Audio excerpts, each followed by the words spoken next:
If you've been battling pests and diseases in your garden, spraying, treating, and reacting, then I want to show you why that approach will never actually solve the problem and exactly what to do instead. You see, most gardeners are in reactive mode. They're spraying when they see a pest, they're treating when they see a problem, and that is expensive and a headache, and it never really ends. What most people never actually say is that it's not about treating the pest or treating the disease. It's about treating the problem that caused that in the first place and allowed that to even happen. And in this video, I'm going to cover the exact strategy for creating a garden that is so healthy that problems don't even arise in the first place. We're gonna cover prevention, and we're gonna cover soil health and diversity in plantings and bringing in beneficial insects and resistant varieties, and then what you can do when a problem actually does arise. And if you stay until the very end, that I will give you a thriving garden checklist of all the things that I do to actually create a thriving, healthy garden. And if you want to dive even deeper into building a garden with nature instead of against it, then click the first link below and join my free kitchen garden community where you can dive deep and take your first steps. So let's get into the rest of this video here. How do you actually create a thriving garden?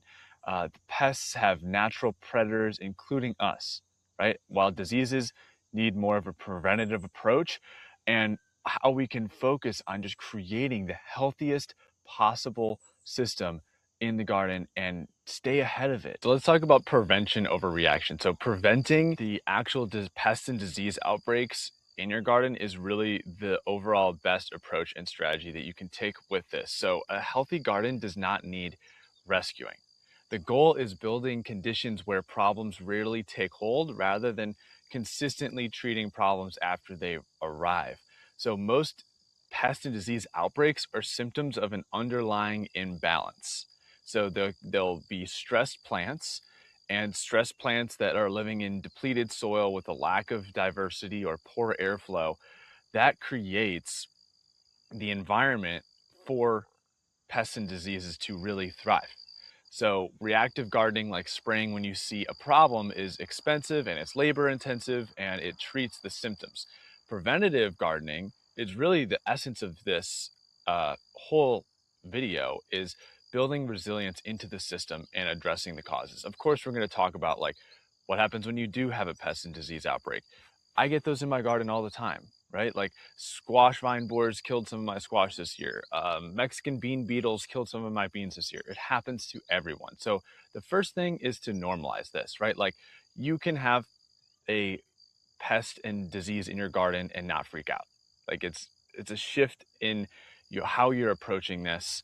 And I'm going to talk exactly about how we can make that shift. The shift in mindset is not managing pests and diseases, it's managing the conditions.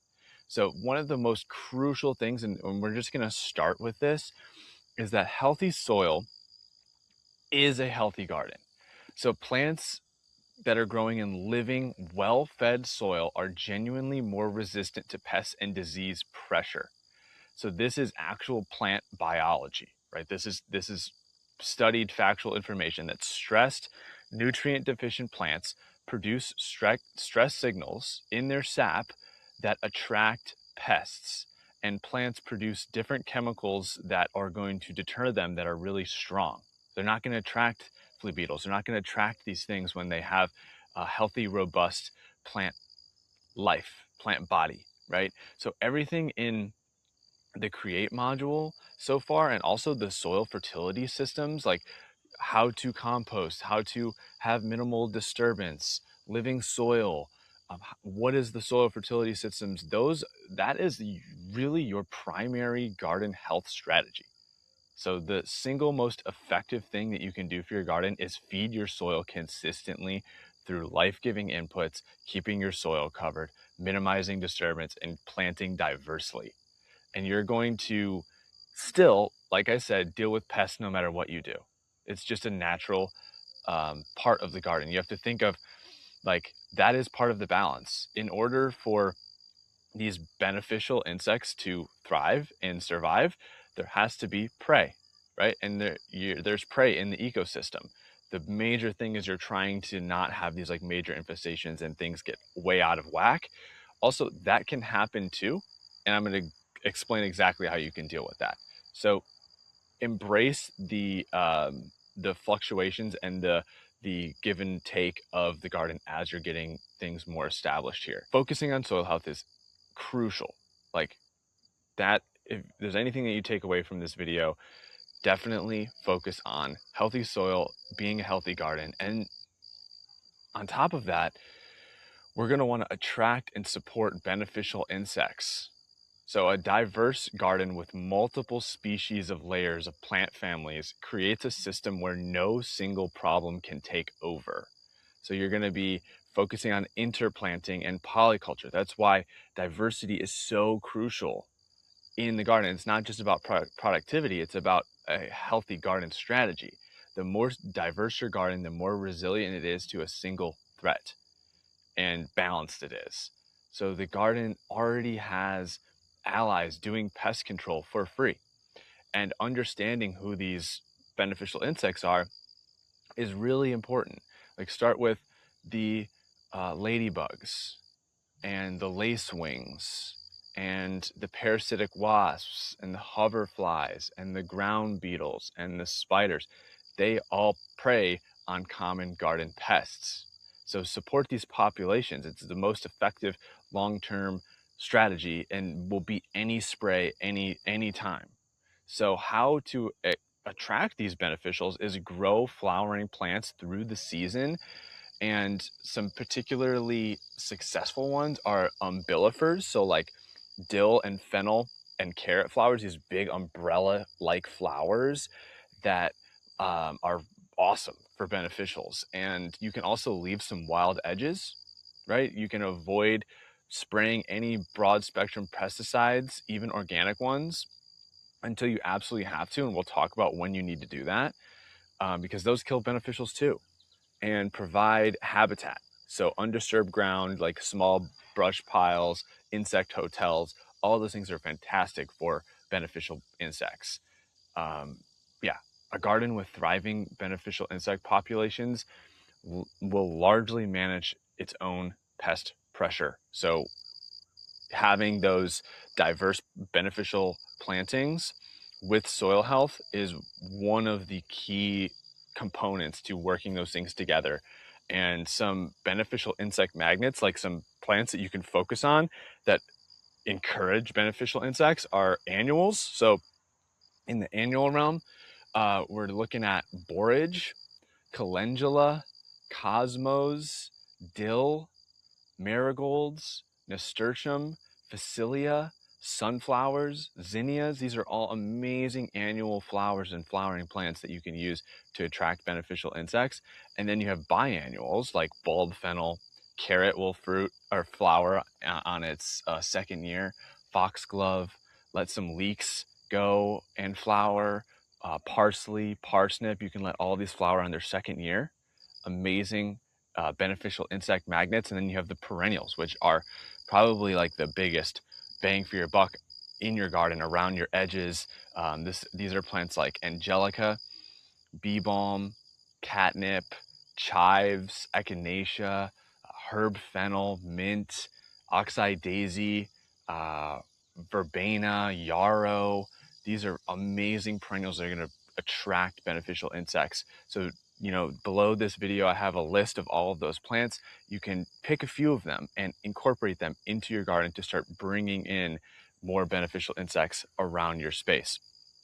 So beyond just, managing soil health and attracting beneficial insects, we have plant-resistant varieties or disease and pest-resistant varieties. So this is amazing. Once you observe that you have a specific pest or you have a specific disease, like I have bacterial wilt on my cucumbers, for example, choose varieties bred for the disease-resistant of what you're dealing with. It is one of the easiest and highest leverage garden health decisions that you can do at any stage. And you have to interact with the disease or pest first, right? You have to see that's a problem, and then you find those resistant varieties the next season or even that season. Like tomato varieties with resistant codes, right? Like FNT, they all on like resistant of these things will like resist common diseases like wilt and Fusarium and blight, right? There's blight resistant potato varieties that people have been breeding, and mildew resistant zucchini and squash varieties that outperform susceptible ones. Like I know in my area, the squash vine borer is a really big problem. And the Machada variety, the Machada species, like butternut squash is a Machada species of the squash, and that is resistant to vine borer. So anything that's in the Machada family, I'm pulling those and planting those into my garden because they don't have squash vine borer problems. So I'm like, notice this over time, and then incorporating that into my plan, into how I'm managing the garden. So all these things are working together simultaneously. And then we have the escalation ladder, right? So sometimes you do find a problem.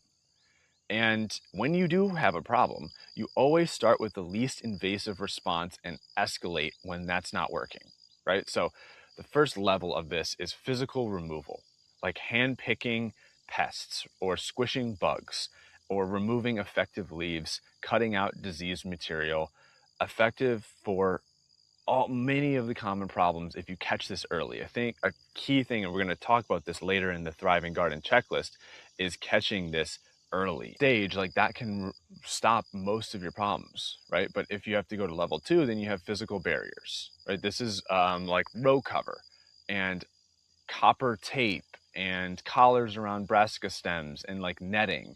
This prevents the problem before it even happens. So I'll do this with brassicas, for example. Like if I don't cover my brassicas with a netting or a row cover in the spring and sometimes in the fall, I will get cabbage moths just decimating them. And so I just do that because the other alternative would be to spray BT, which is a specific type of bacteria that would kill them, which does work and it is organic, but I would rather not be spraying BT, so I just cover. So level 2 is a physical barriers like row cover. Then you have level 3, which is water and soap. This is super like insecticidal soap. Like a strong jet of water removes aphid colonies.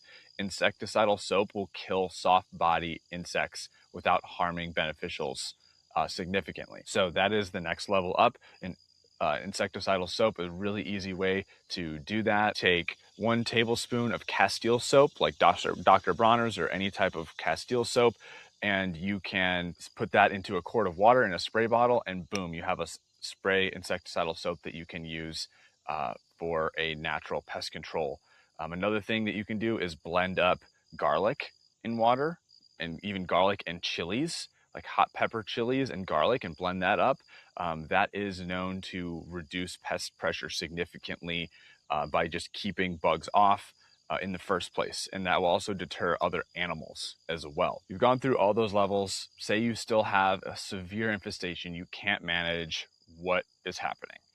That's where you get to level 4. And this is organic sprays. This is like neem oil or pyrethrin or BT for specific problems. And these are very safe organic sprays that won't harm you or really harm anyone else besides these specific insects.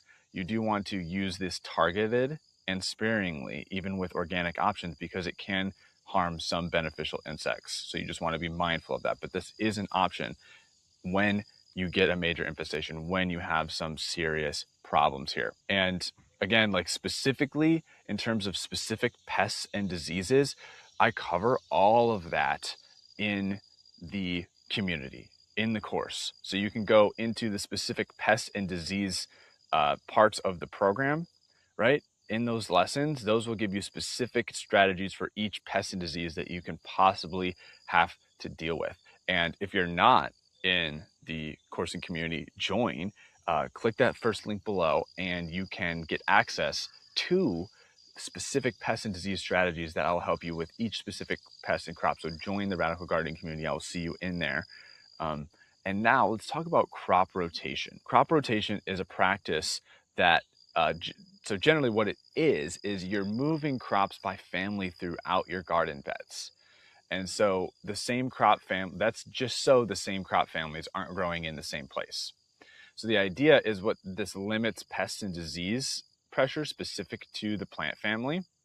And like in this is designed for large scale agricultural production. I just want to put that out there. In small scale regenerative gardens, crop rotation is not important to follow, and I never create crop rotation schedules, right? So the most important thing is to properly amend your soil and keep it alive and healthy.